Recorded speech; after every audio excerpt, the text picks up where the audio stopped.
I'm Megan Maggi, joined today by Michael Sturgill, U.S. Navy, at the Military Order of the Purple Heart Convention in Norfolk, Virginia. Michael, thanks for being with me today. It's an honor to be here. Thank you. So let's start with the beginning. Where were you born and raised? I was born and raised in Tulsa, Oklahoma.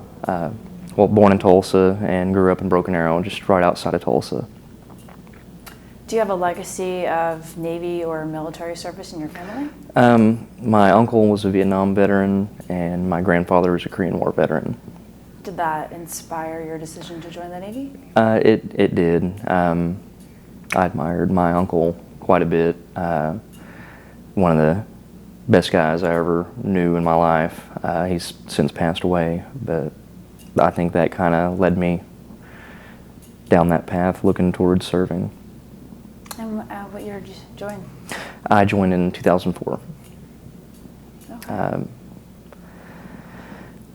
Just kind of on a whim, I thought about it and finally decided to pursue it. So. Okay. Tell me a bit about your deployments and your duties within the Navy. Okay. I actually enlisted in the reserve, so I served in Broken Arrow at the Reserve Center. Most of my training I went to basic training at Great Lakes up in Chicago, followed by my A school in Gulfport, Mississippi. And then through the years when I was in, anytime we had training, I'd either go to Gulfport or Port Hueneme out in California. Sorry. Okay. Other than that, basic job training, military training skills. Other than that was the deployment overseas.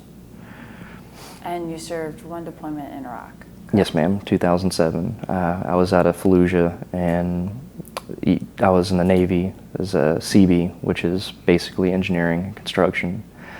Talk a bit about that, about the role of a Navy CB. Basically, the CBs were started in World War II. Initially, it was civilians that would work in the Bureau, Yard and Docks. After the war started, anybody that tried to resist the Japanese were executed for being guerrillas or spies. So the Navy ended up, Admiral Ben Morrell proposed the idea of bringing in civilians into the Navy to perform those job duties. The Navy CB is a jack of all trades. They built airfields, fire bases. At World War II, they've been involved in every major conflict up until current. I was a steel worker and basically did sheet metal fabrication, welding, oxy-acetylene cutting, pre-engineered buildings, vertical construction. But every battalion, when they deploy, they have to maintain 2 convoy teams. So when we found out that we were going to be deploying, they requested volunteers for the convoy teams, and I volunteered for the convoy team. During the deployment, we broke a few records for the CBs, miles traveled, missions performed, spent a lot of time on the road, and basically that's how I ended up becoming wounded. Was we hit an IED traveling into Baghdad from Fallujah. Do you want to talk a little bit about that? We can, yes ma'am. Okay, sure. Tell me about the process of receiving care and after, or how you found out you were hit, and then the process of receiving care after. Basically, the IED detonated to the rear passenger side of the vehicle. It wasn't a direct strike on the vehicle. I remember seeing the flash. I was up in the gun turret. I was gunner on the M2, the 50 caliber heavy machine gun. I remember seeing a white flash, and the next thing I knew, I was down in the interior of the vehicle. I had lost consciousness. We were not very far from the gate going into BIOP, and so we pushed through, and once we got on base, the corpsman checked me out, checked out everybody in my vehicle, and checked out the gunner in the vehicle in front of us. We were doing a turn and burn that night. We were going into Baghdad, and we were going to pick up third country nationals and escort them back to Fallujah. So he just gave me a quick look over, and then we went back out on the road, returning to Fallujah. Once we got there, I was taken into Fallujah Surgical and checked out, along with everybody else that was initially checked. Basically, what happened to me is I received a traumatic brain injury. Left eardrum was perforated, and in the process of, I guess, the blast and bouncing around in the vehicle, when I lost consciousness, falling through, it messed my shoulder up also, which I ended up having to have surgery on a couple of years later. You talked a bit about blacking out briefly. How much of it do you remember? I remember seeing the flash, and then being in the vehicle. The rest of the night, from that point on, I refused to leave my post as the gunner. So I returned to Fallujah in that position, but I really, from that point on, that night's pretty hazy. I, like I said, kind of came to in the vehicle, bad headache, felt like somebody had basically stabbed me in my ear from the perforated eardrum, real sharp pain, but just a lot of confusion when I came to. Tell me a bit about the care you received in recovering as well. Basically, I was checked out at Fallujah Surgical. The corpsman checked me out, and then I spoke with a medical officer. They have the standard questions they go through assessing for concussion, and then they basically, TBI was still kind of fresh. It wasn't, I'm not sure really how to describe it. There wasn't as much knowledge about it? Yeah, it seems like that was about the time when they started really looking into it, and I was kind of right on that threshold. Basically, I went through the questioning. They checked out my ear, had to do a couple hearing tests, and because of the concussion, I was taken off the road for, I believe it was 3 or 4 days, and then given pain medication for my shoulder. And after that 3 or 4 days, I was back on the road till the end of deployment. So you finished your deployment after Yes, ma'am. being wounded. Did you notice a difference? How was the rest of your deployment impacted by that? Being deployed, it's doing the job I was doing every day was the same as before. Wake up, eat, go to your mission brief, hit the road. So I didn't notice a whole lot right off the bat. My memory was affected, and I had trouble remembering things. But the realization of how bad things were did not really come into play until after we finished the deployment and returning home. Being I was a reservist, being dropped right back into civilian life, that's when I started realizing that it was a bigger issue than what I thought, because to this day I still have horrible memory issues. I was dealing with bad headaches all the time, light sensitivity. I get real bad headaches from sunlight, and it just become more noticeable once I kind of was not in that situation where it was just the same thing over and over. I basically was on autopilot. So, tell me about the transition process. I'm sure it's quite difficult, and having to, understand TBI and it being a new thing, and also just being so familiar with the conditions in deployment, and then having to transition back into civilian life. Tell me a bit about that. Once I returned home, I tried to jump right back into things, and it didn't quite work out with the memory issues. I had started having troubles with PTSD. The job that I had when I returned to it, I worked for a law enforcement agency as a detention officer. I returned to that and left there a few months after returning home. I didn't feel I was capable of performing 100% anymore, so I ended up finding another job. Dealing with the VA and getting checked in and getting care was a interesting process, to say the least.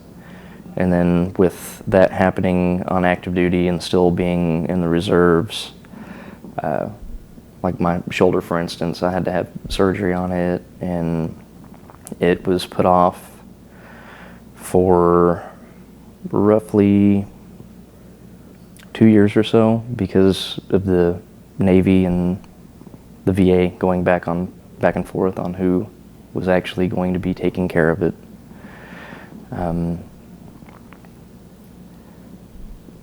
I'd got married after returning home, but the issues with the side effects from the TBI and then the PTSD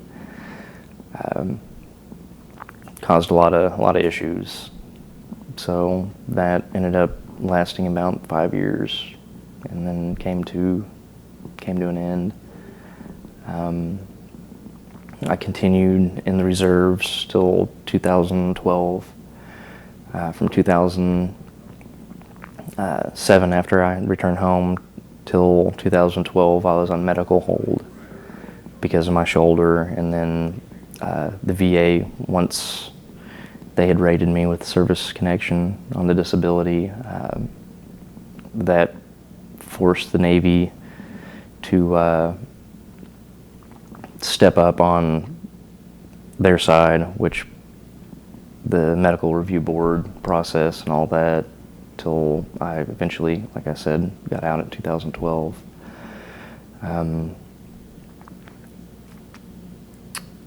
Kind of withdrew quite a bit, just dealing with all those issues. That's walled myself off.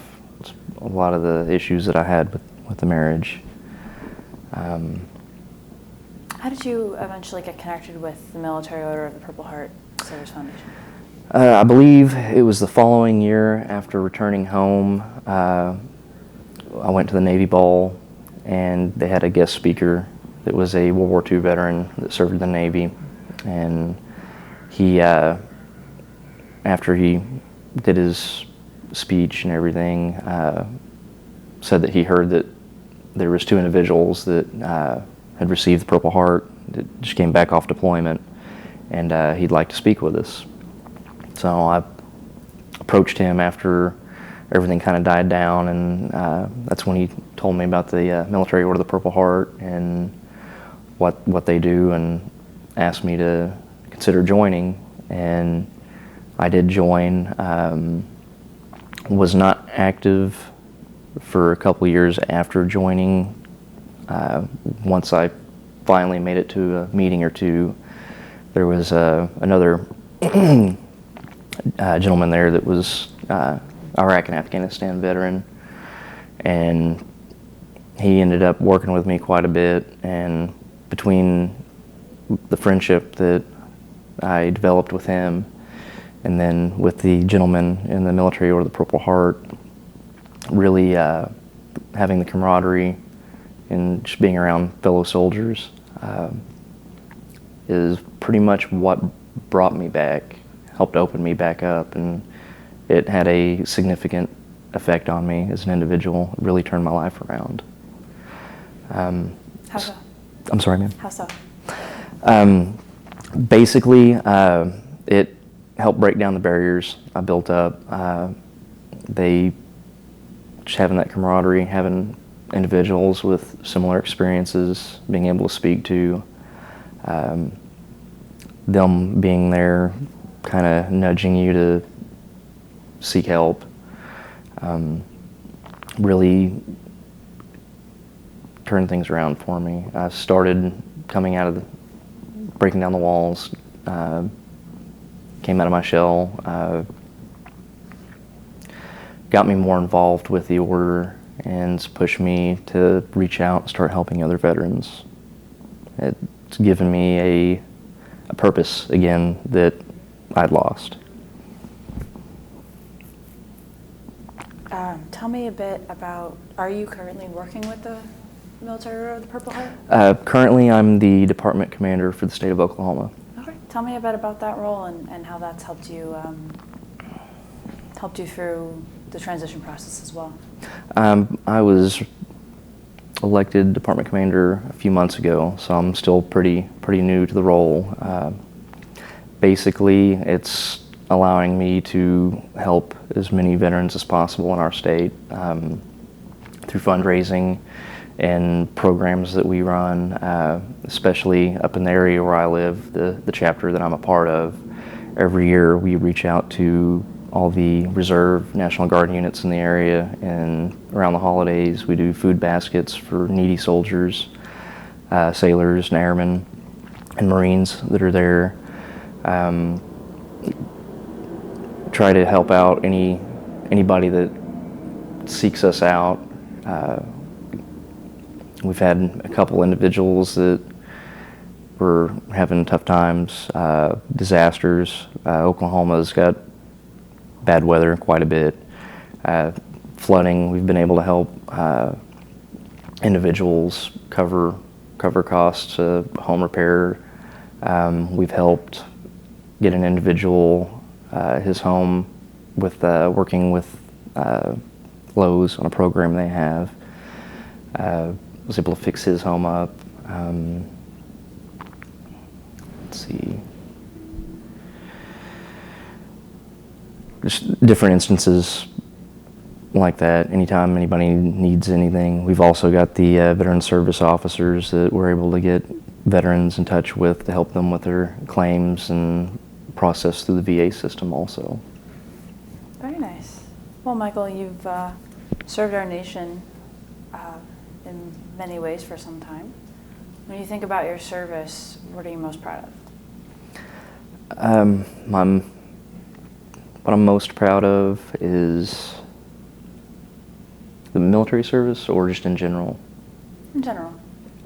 What I'm proud of probably the most is having the opportunity to be where I'm at today and being with the Military Order of the Purple Heart and being able to give out a helping hand to my fellow veterans.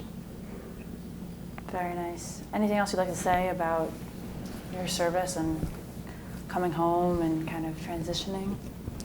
Not that I can think of, ma'am. Okay. Michael, it's been a pleasure. Thank you for being with me today, and thank you for your service. It was an honor to serve, ma'am.